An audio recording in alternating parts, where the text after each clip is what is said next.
Hello বন্ধুরা, আজকে আমি আবার অনেক দিন পরে একটা নতুন রেসিপি নিয়ে এসেছি। আজকে আমি বানাবো এঁচোড় চিংড়ি। তো এঁচোড় চিংড়ি আমি এই এঁচোড় কেটে নুন হলুদ দিয়ে সেদ্ধ করে রেখেছি। আর এখানে চিংড়ি মাছ নুন হলুদ মাখানো আছে। আর এখানে এইটা একটা ভাজা মশলা করব, গোটা শুকনো লঙ্কা, গোটা গরম মশলা, এখানে অল্প একটু জয়ফল আছে, জয়ত্রী আছে, আর এখানটা জিরে, গোটা জিরে। এইটাও একসঙ্গে ভেজে আমি ওর মধ্যে তরকারিতে দিয়ে দেব। তো প্রথমে আমি এই মশলাটা আগে ভেজে নেব, তারপর চিংড়ি মাছটা ভেজে তরকারি বসাবো। কড়া গরম হয়ে গেছে, তেল দিয়ে দেব।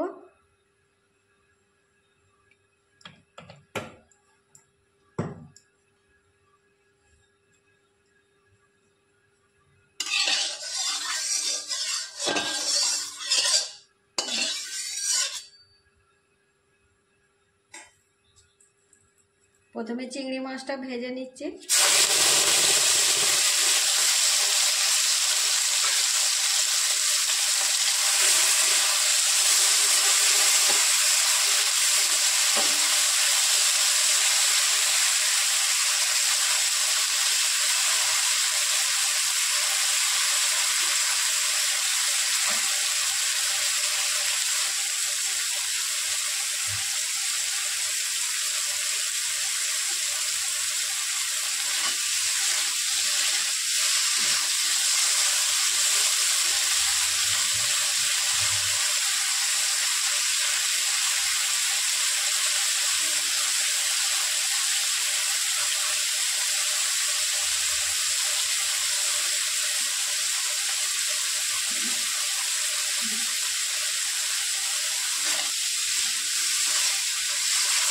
চিংড়ি মাছটা বেশি কড়া করে ভাজবো না, হালকা করেই ভাজবো। কড়া করে ভাজলে চিংড়ি মাছ শক্ত হয়ে যাবে। এই জন্য একটু হালকা করে ভাজলে নরম থাকবে, খেতেও ভালো লাগবে।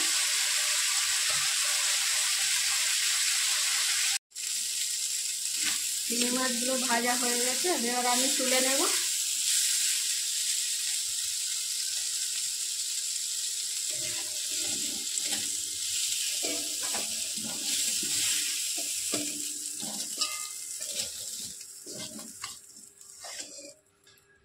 এর মধ্যেই তেল দিয়ে দেব তরকারির জন্য।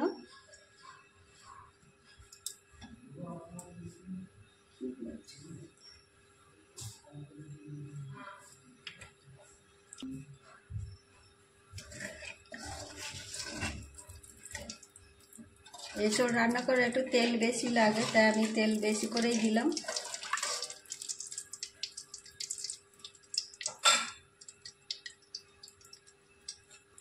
আমি প্রথমে একটু গোটা গরম মশলা দিয়ে দিচ্ছি, তেজপাতা,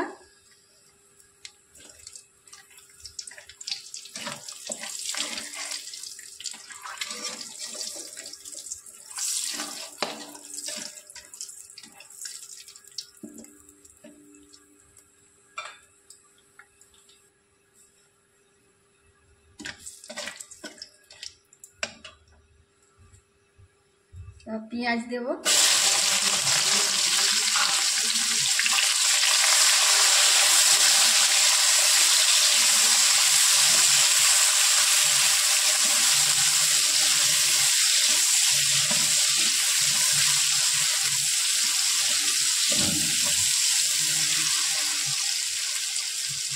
মশলাগুলো তো দেখালাম না যে কী কী মশলা দেবো।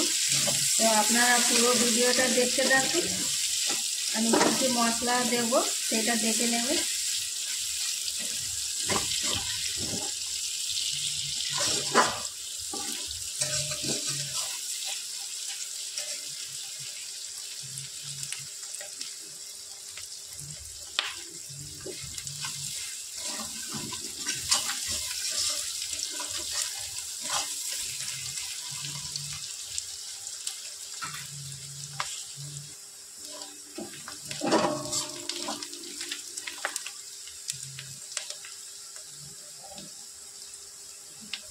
পেঁয়াজটা একটু ভাজা ভাজা হয়ে গেছে হালকা। এবার আমি এতে আদা রসুন দিয়ে দেব।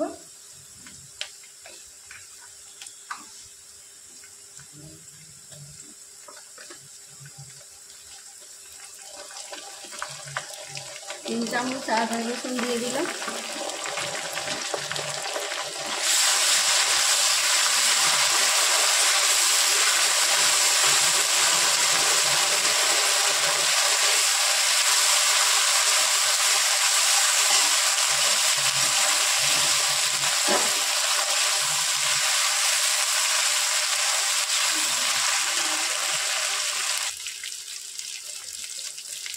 প্রথমে দিচ্ছি 1 চামচ গুঁড়ো লঙ্কা,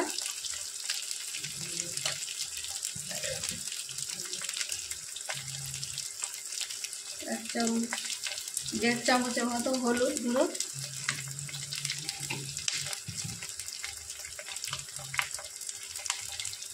জিরে গুঁড়ো প্রায় 1 চামচের মতো,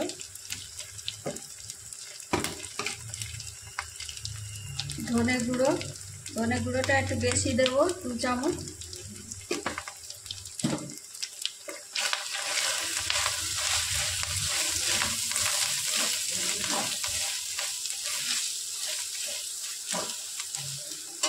একটু জল দিয়ে দিই।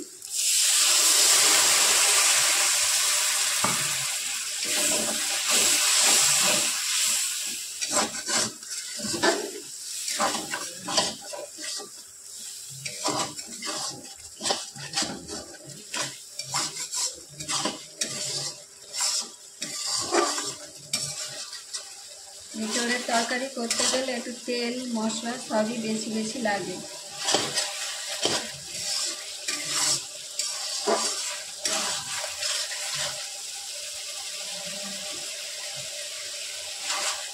আমি অনেক দিন হয়ে গেল এই রান্নার ভিডিও ছাড়তে পারিনি, করতে পারিনি। বাড়িতে একটু অসুবিধা ছিল, ঘরে কাজ হচ্ছিল, সেই জন্য তো আবার শুরু করেছি। তো আপনারা দেখবেন, ভালো লাগলে কমেন্ট করবেন, শেয়ার করবেন, লাইক করবেন।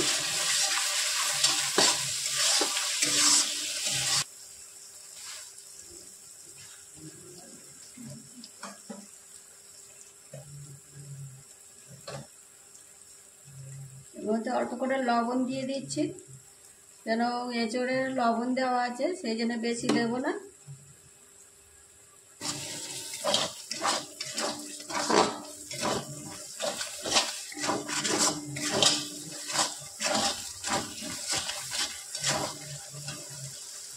আর একটু জল দিয়ে দেবো, দিয়ে মশলাটা কষে নেব।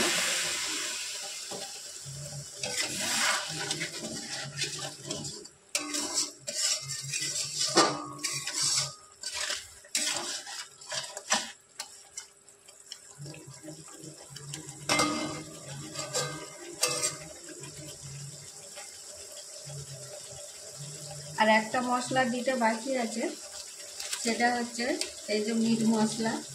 এই মিট মশলাটা দেবেন, দেখবেন তরকারি খুব সুন্দর টেস্ট হবে। এঁচোড়ের তরকারিতে দিলে খুব ভালো লাগে খেতে।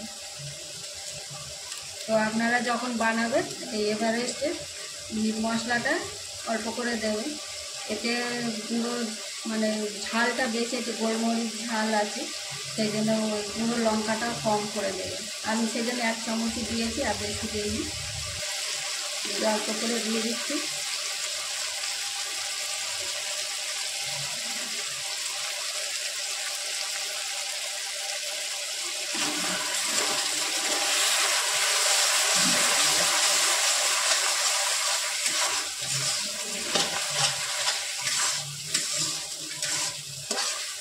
এতে পুরো একেবারে মাংসের মতো মশলা দিয়ে না বানাতে হবে, তবেই ভালো লাগবে খেতে।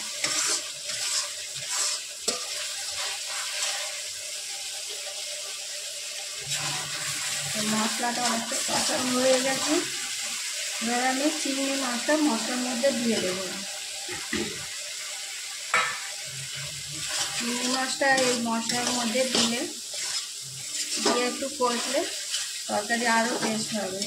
অনেকে লাস্টের দিকে চিংড়ি মাছ দেয়, কিন্তু চিংড়ি মাছের অত টেস্টটা বের হয় না, মশলার মধ্যে কষে দিলে চিংড়ি মাছের টেস্টটা বেশি বের হয়, সেই জন্য আরও খেতে ভালো লাগবে।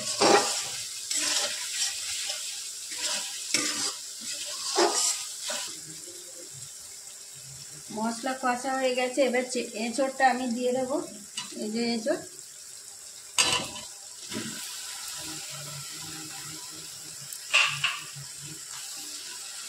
এঁচোড়টা একেবারে নরম হয়ে গেছে।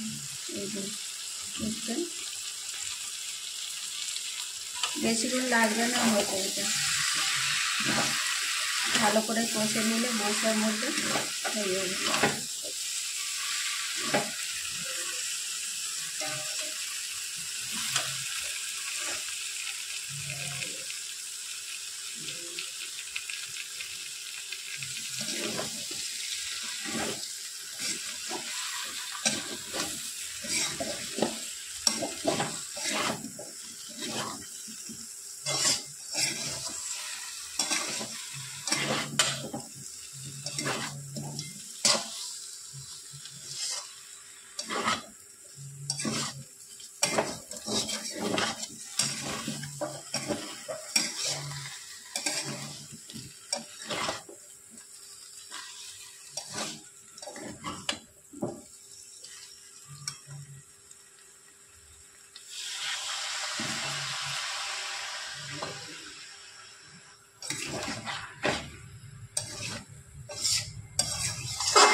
এর মধ্যে আমি একটু আলু দেব, আপনারা আলু দিতেও পারেন, নাও দিতে পারেন।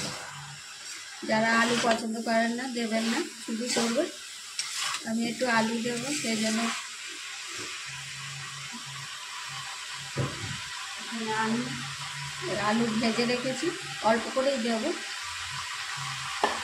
একটু পরে দেবো।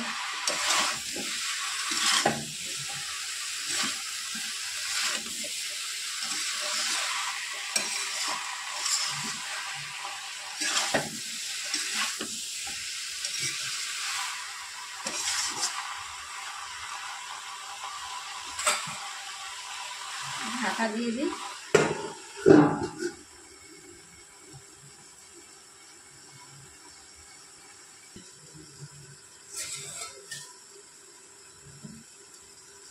একটু খুলে দেখে নেব।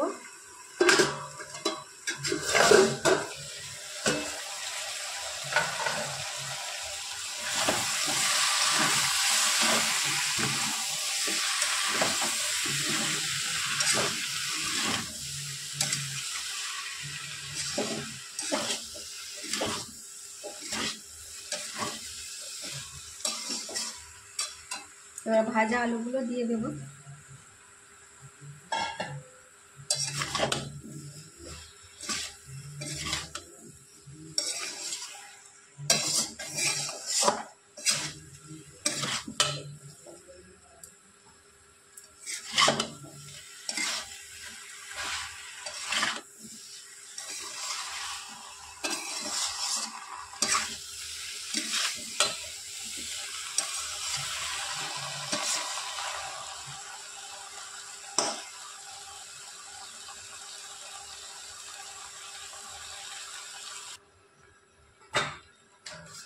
আরও কিছুক্ষণ ঢাকা দিয়ে রেখে দেবো। খুলে দেখে কেমন হয়েছে।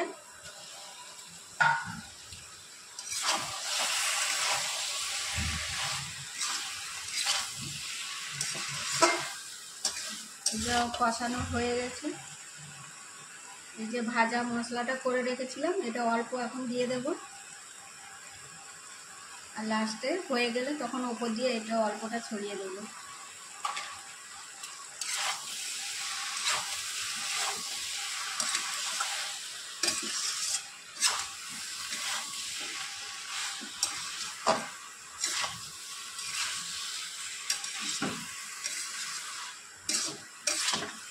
এবার একটু জল দিয়ে দেবো আমি। গরম জল দিয়ে দিচ্ছি।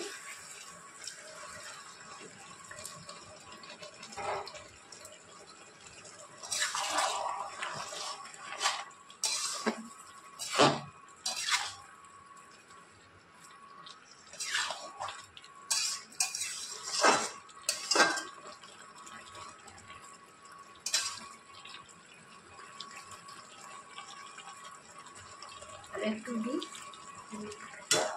বেশি ঝোল হবে না, মাখা মাখা হবে, সেই জন্য আর বেশি জল দিলাম না।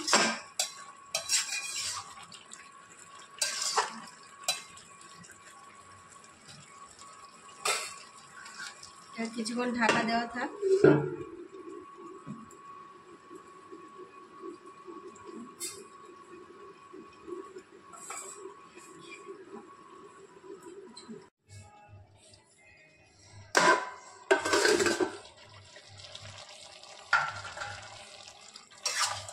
হয়ে গেছে আমার এঁচড়ের তরকারি, দারুণ সেন্ট বেরিয়েছে বন্ধুরা।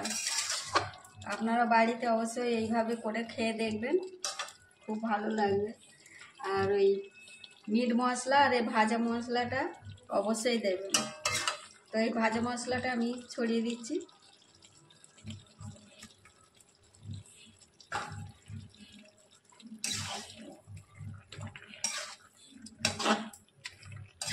একেবারে বিয়ে বাড়ির অনুষ্ঠান বাড়ির মতো এঁচড়ের তরকারি হয়েছে।